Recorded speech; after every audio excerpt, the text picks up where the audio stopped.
So I have probably seen hundreds of videos of everyone talking about what's wrong with America, what's wrong with the economy. But no one ever proposes a solution or a fix.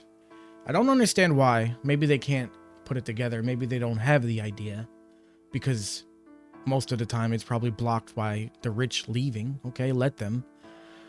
But today I want to propose the idea, and I hope people take this serious, and I hope people are willing to engage and maybe improve upon this plan, because this is just a foundation. Of course, this would need to be fleshed out.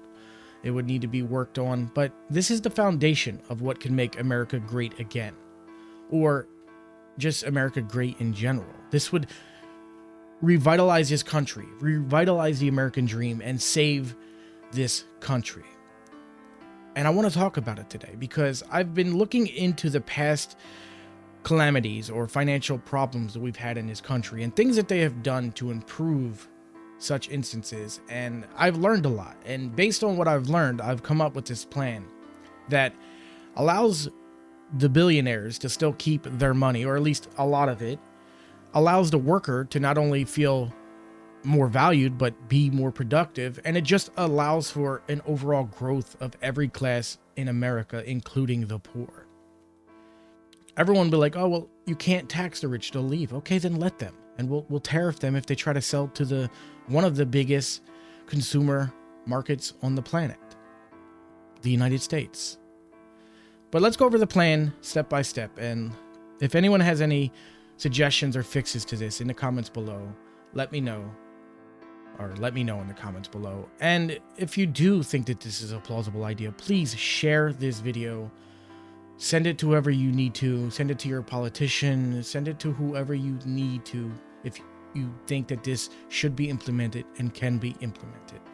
It's going to come with a lot of growing pains. It's going to come with a lot of pushback, but it's possible. The biggest pushback to this plan is politicians and lobbyists paying politicians to vote on policy or do things so that they can keep all their money in the corporation. It's corporate lobbyists. They want to keep all of their wealth, and so they're going to pay the politician to vote on policy that makes sure that that happens. And we can't let them. The corporations need the people, and if the people want this, then this will happen. It's what happened during the Great Depression. But anyways, let's start, because I'm talking too long and I'm rambling too much. So the plan focuses around a few pillars, but the pillars on screen are high tariffs, anti-offshoring penalties, taxes designed to force reinvestment into workers and the country, and no reliance on corporate flight fear. Like, if corporations want to leave, then let them. And okay, you're already doing that. AI is planning to replace a lot of workers. You're already offshoring manufacturing as it is. H-1B visas for cheap labor. Like, they're already replacing the American worker. They're already leaving. So let's not let this stop us from revitalizing this country. If they want to leave, then let them. They don't deserve to be a part of American prosperity. That's just as simple as that. So the first step would be to change corporate taxes. Corporate tax on idle profits. Punished, domestic investment rewarded. 70% tax on profits not reinvested in the US. I think that's a pretty simple thing. And then your taxes as a corporation would drop to 20% if you reinvest into American workers, research and development, factories, equipment, or even expansion of your company here in the United States. The choice is simple. Invest in America to keep most of your earnings, offshore or hoard, and lose them. Like, what do you need $700 billion for? You're not doing anything with it. You're not contributing anything to society. Yeah, you're paying workers, but you're paying them so little that they have to be on SNAP. And then everyone's outraged that 52 million Americans are on SNAP. Well, how about we be outraged the fact that there are working people out there that are working 32 to 40 hours a week who are on SNAP? And you can deny it all you want, but this is reality. And there's going to be no loopholes. No, we'll just move to another country. There's none of that crap, because if they do, we're going to tariff the hell out of them. And this is how that works. High tariffs on offshore production. You want the system to say, if you leave, anything you try to sell back here will be heavily taxed. If you want to participate in the American consumer, and you want to sell to the American consumer, but you want to take your production over there to make most of your money, that's fine. But then you'll have to pay the tariffs. And it's not going to be paid by the American consumer. You cannot put this on the consumer. You pay this, as an import tax. Your products can't even be here unless you pay it. And if you put it, and if you try to price the tariff into your product, no one will buy it because the people making things here would have lower prices. So 40 to 80% tariffs on any goods produced by a company that move jobs or supply chains overseas. Additional offshoring penalty tariffs for each U.S. job eliminated, and no difference between parent companies or subsidiaries. Like you can't be a company of a company of a company. I don't care how many shell companies you have. If they offshore and it's a product made by the parent company or a company in general, then they pay. And there will be investigations and there will be a team to make sure that companies cannot get around these tariffs and these taxes. This removes the incentive to leave. It would become more disruptive to their business to leave to offshore and leave the country than just pay American workers, increase American production. Eventually, the choice would become pay workers here or pay the tariff. But assuming they get around the high tariff and offshore production, there will be an anti-offshoring tax rule. If they do want to leave, let them, but this is what they'll have to pay on the way out. If a company shuts down a U.S. operation and moves it abroad, they pay a one-time exit tax equal to the 200% of the saved labor cost. They lose eligibility for all beneficial tax treatments. Even if they have their primary headquarters here, but all their production is outside of the country, this would still apply. They forfeit federal contracts for a decade. You don't get any bailouts. You don't get anything from the government to help your company.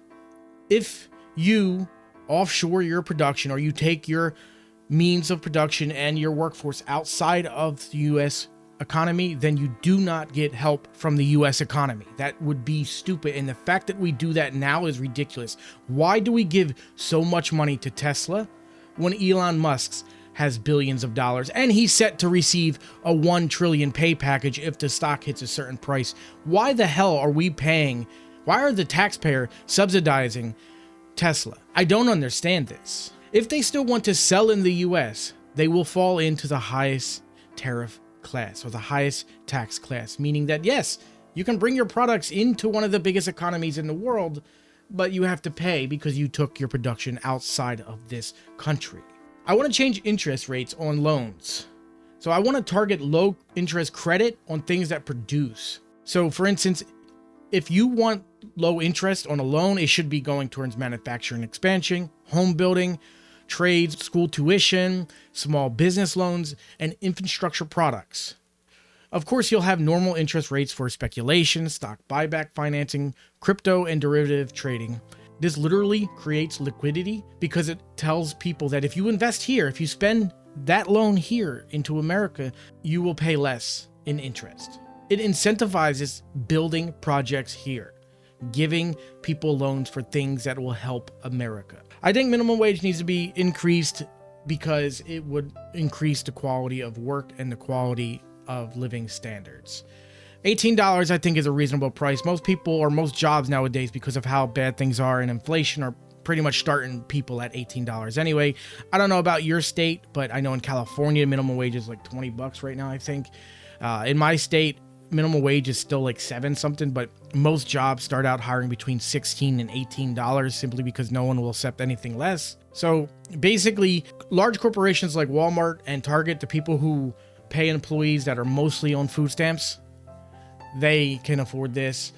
The smaller businesses who can't will get subsidized by the US government, as it should be. We should be helping the little guy grow, not punishing him for being little. I also want, it's not in here, but I want to point out that the bigger corporations cannot price out the smaller businesses. You cannot sell something less than the wholesale price that a smaller businesses can buy it for. Say, oh, see, it's fair market, and then act like you're not monopolizing the market just without legally doing it. Like, it's insane what happens right now. So you'll have corporations like Walmart, Target, or even Amazon price things lower than a small business can sell them, and the small business cannot compete with this, and they are forced to go out of business because people are buying the cheaper product rather than the small business product. And you can't ask people who are struggling to pay more to support small business if they can't afford it. This is just ridiculous. And this is a cycle that we're in. And this is why people will say that the American economy is free and fair, but no, it's not. A few control the production. They control the means of sale.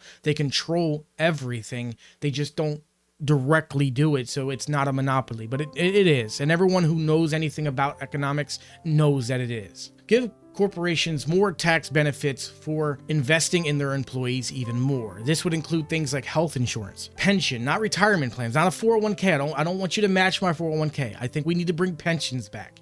Pensions need to come back. It doesn't have to come back for all jobs, but a lot of jobs should still have pensions that don't anymore. There should be paid leave, not only just paid vacation, but paid leave days. 7 days, maybe 7 days a year, 7 days every 6 months. There's a lot of things that come up in people's everyday life that they cannot control, and sometimes it messes with their work. No one can plan when things happen. Things happen. People should be able to take a day off and get paid for it and not be penalized. You know, my girlfriend, she works in teaching, and in the district that we work in, they had this 3, 6, and 9 rule, basically saying that if teachers used all of their time off that they were allotted, they were given at the start of the year, they would be penalized. And I'm like, wait, what? But it basically, the more days the teacher took off, the more they were penalized. It was bull. And yeah, if companies do all of this, they pay lower taxes. They get a tax benefit for investing in the quality of their workforce. If they don't, they have to pay higher taxes because, well, they're not offering anything back to the country. How about we open cheap trade schools and apprenticeships?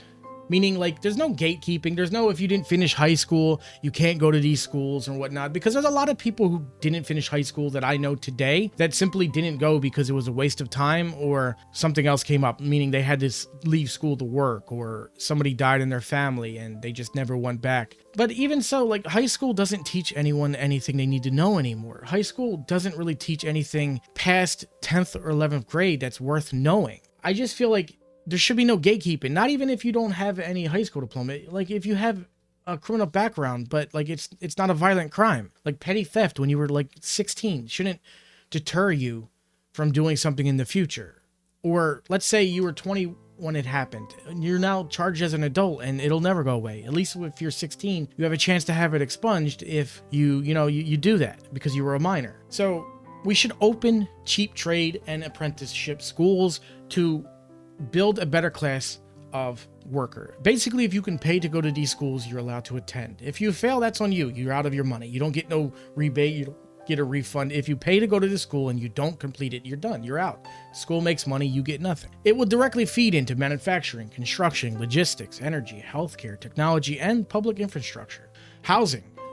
The biggest problem with housing in America is not that we don't have enough or we don't have enough area to build. It's that there's too many rules and regulations to build houses. There's too many things that stand in the way to build a house that only the ultra wealthy right now can afford to do it because of all the permits you have to buy, the requirements you have to meet, the regulations you have to meet. And these aren't really safety regulations. A lot of these are inconvenient regulations merely to control the production of houses to keep prices inflated. If you have an abundance of houses, everyone knows the price of housing will come down. So they put all of these stupid guidelines and these permit restrictions and all of these other restrictions and regulations in the way to stop people from wanting to build houses. So only people that will go through the time and effort of doing this are the people who can afford to pay all of these additional fees and licenses and for these regulations and these changes and these ridiculous metrics that you have to build to meet. Like, oh, well, your pipe, it has a crack in it that's connected to the city pipe, and the city pipe can't be fixed for another week, and you have to pay $20,000 for the city to come out and dig up the road because it's a public road. It's insane. Tax vacant investment properties. There shouldn't be lots just sitting there with nothing. People shouldn't be hoarding lots. If you're not going to build on the land, pay the tax or sell it. Give it to somebody who will actually develop on it. I don't like driving around the city that I currently live in, which is a blue city, by the way, and I see empty lots everywhere. Most of the empty lots are where the manufacturing jobs used to be here and are now no longer here. We closed down factories, or we have abandoned factories just sitting there, empty. They're not torn down. They're not used. They're just basically a place where the homeless go and sleep from time to time if they can get into it. Fast track. middle income housing products. Make affordable housing. Like you can make a 1-2 bedroom house. You don't need 4 or 5 bedroom houses everywhere. You don't need to build a luxury house. You can build a smaller house and make it cheaper. And provide low interest loans to home builders and first time home buyers. I would propose no income tax on people making $50,000 or less a year, or $60,000 or $70,000 if you're a couple. Again, these numbers can be adjusted and changed, but this is just the basic, or something like the fair tax plan, where you only pay if you consume goods, meaning you don't pay income tax, you don't pay property tax, you don't pay payroll tax, you don't pay any taxes on anything other than what you consume. So that means if you buy a $10 shirt, you'll pay taxes on it. If the rich buys a $10,000 yacht, he'll pay taxes on that. Well, probably a little bit more than 10,000, but the example's sake, that's what I'm going to say. And the taxes would be the same percentage across the board. It wouldn't vary. So that $10 shirt will be taxed at the same rate at the $10,000 or $100,000 yacht would be taxed at. So the rich obviously would pay more, but it would be a fair tax across the board, and it would basically make sure that everyone is paying their fair share. Look more into the fair tax plan if this sounds interesting to you. And then again, invest in manufacturing, like for real, like really put the money here in this country. We used to have factory jobs all over this city that I live in that paid people good money, that made a good living, that they worked hard on. They worked their whole life in. They collected a pension. They had benefits. They had a home. Like, it gave people a reason to believe. Like, when people can't own homes, or they don't see that there's a future, there's any point in saving or anything like that, they tend to not do that. And they tend to take on a lot of debt and buy crap that they want now because they feel like there's no point to sacrifice now. And, you'll have the boomer tell you, oh, well, you should do what I did when I was a kid. You have this cell phone and TV and all that, not realizing like a 40 or 50 inch TV right now is like $130 where I'm at, while my grocery bill is like $200 to $300 for 2 weeks. Like, that's insane. I can buy a luxury more than I can buy a necessity. That's not okay. We need to do something about that. So we need to invest in domestic supply chain grants, or buy American procurement rules, equipment modernization credits, regional manufacturing hubs, wage subsidies for training new workers. Like, all of these things would help incentivize people to want to build and manufacture products here in America. I think education needs to be reformed. I think No Child Left Behind is the biggest problem right now in the current educational environment. You'll have disruptive kids that cannot be kicked out of school or suspended or any of that crap, and they keep moving up in grades, and they hurt everyone else's ability to learn because they're distracting. They're usually violent. They're usually loud. They're obnoxious. They just don't add anything to the classroom, but it's hard to suspend them, and it's hard to basically expel them because of the No Child Left Behind bullcrap. I don't think that we should have SATs or standardized testing. I think we should teach financial literacy, basic repair skills, like how to change a tire. I can't tell you how many people don't know how to do that. We should talk more about the stock market, just the basic stock markets. I'm not talking about buying individual companies, how to assess value, the PE ratio. I'm not talking about any of that. I'm just talking about basic index funds, maybe a basic ETF that tracks the stock market. Any of those things, I think we should teach our kids. We should also teach technology literacy and how too much is bad, because right now, a big problem we have in this world is that social media has made anything easily accessible. And so before, there was a point where you could only compare what you had in life to your neighbor. Now you can compare what you have in life to everyone else. And it makes people want more and get more depressed and sad when they can't reach goals that just are unreasonable for where they are at the time. Doesn't mean that they'll never get there. Just means comparing yourself to a celebrity who has a $100,000 Lambo is not, it's not rational or smart, but people do it because they make everyone seem approachable or relatable. And it's not okay. Home economics. Home ec used to be taught in school when I was younger. I don't know what happened to that. Civics. I think this country needs a huge civics lesson. I can't tell you how many people don't know that the reason why we're called the United States of America is because each state is its own individual country, essentially. Each state has its own Congress, its own House of Representatives, its own Supreme Court. Each state has its own constitution, and every constitution basically mimics the federal constitution, but some of them vary. But each state is its own individual entity, and a lot of people don't realize that. A lot of people don't know that the federal government doesn't have all-encompassing power, and a lot of the power does lie in the individual states and to people. People have forgotten that we control the power in this country, or at least that's how it was supposed to be, the way it was designed, but That's not how it is anymore. At least that's not how I see it, but it should be. I think if you want to go into a trade, I think the apprenticeship should definitely start in high school. I believe that you should be able to start working towards maybe being a plumber or electrician or a mechanic or, I don't know, whatever other trades they have. There's a lot more. I just can't think of any. Those are the pretty much base standard trades. And it would breed a better class of student, and it would breed a better class of human that is now going into society at the age of 18. I think we have to stop corporate ownership of housing and reduce property tax. Change it to land value tax. I wasn't a big fan of that, but it's okay. But I really wish we could abolish property tax altogether. I don't know if that would ever happen, so this is a good alternative. And it would get rid of property tax, but you would still pay a land value tax. It would block corporations from buying individual family homes. There could be rent control if needed. Now, when I say control, I don't mean that like landlords cannot rent more than the recommended rent. It means if they do, they will be charged a higher percent penalty for that. For instance, an extra 5 to 10% in taxes.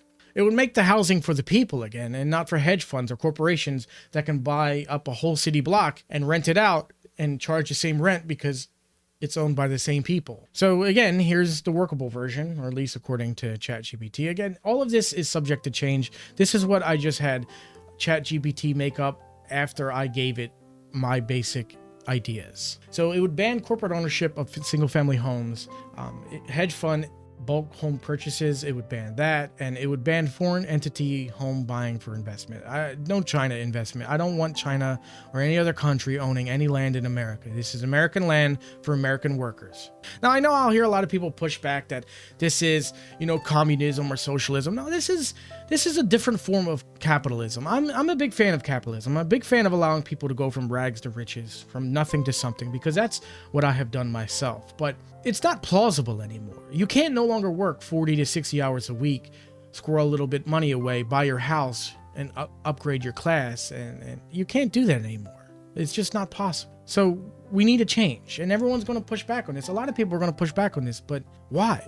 I don't think anything I've mentioned here really takes the freedom away from anyone. Everyone can still make money, good money, a lot of money. I don't believe that billionaires need to exist, but in this plan, billionaires can still exist. They just will pay more in taxes. Okay, you pay more in taxes, then make more money. If you don't want to pay more in taxes, then invest in America. It's a simple trade-off. You want to benefit from the American consumer, but you don't want to give the American consumer benefits. It's stupid. I don't understand how the rich have convinced people that somehow they need to take all of this money from us because it's better for us, and it's what the people need. And what? Your 400 billion doesn't do anything for me.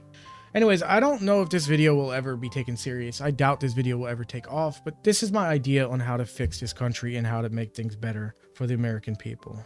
If you think this is a good idea, please feel free to share the video, like, comment, and subscribe, and let's talk about this. Let's reform this. Let's make this idea even better. I asked ChatGPT what's the biggest thing in the way of this, and he basically said, or she, it, whatever the fuck we're calling it, basically said the wealthy. The wealthy are the biggest obstacle to this. The people that have all the money are the ones that don't want to give people a decent living. But they want people to continue to work hard to produce all the money, to make them all their money. Like, people don't understand that the rich are only rich because the poor do all the work. Like, imagine if every Amazon worker walked out tomorrow. Who the hell's going to ship those packages? Jeff Bezos and his rich buddies are not going to go in that factory and start driving Amazon trucks and delivering them to door. No, they're not. They need you. They want you. They don't want to do it themselves, but they should offer something in return for that. I don't know when the employee allowed himself to get mistreated. I think it was when we allowed unions to get abolished. I think unions need to return. I know they can be predatory. I know they can be demanding with what they ask for, but a lot of it is for the betterment of the employee. But a lot of unions have also become predatory, like the US government. And if we want to fix this country, we have to do something dramatic, because the way we've been doing things for the last 20, 30 years just isn't working anymore. And the sooner we admit that, the sooner we can fix the problem. The problem is no one wants to admit that. And billionaires and trillionaires soon have convinced people that you can't tax them more. You can't take away their money, because then they'll leave and the country will fall apart. Okay, we'll build it back. We built it once before. We'll do it again. Like, I don't know why people have been, I guess, held hostage by the people with all of the resources and wealth. There's like 130 to $40 trillion US dollars in circulation. And like, 10% of the wealthy hold like 130 trillion of those dollars. That means you have like 80 to 90% of the rest of the population fighting over like maybe 3 to 5 trillion. Like it's insane. Anyways, thank you for watching. See you next time.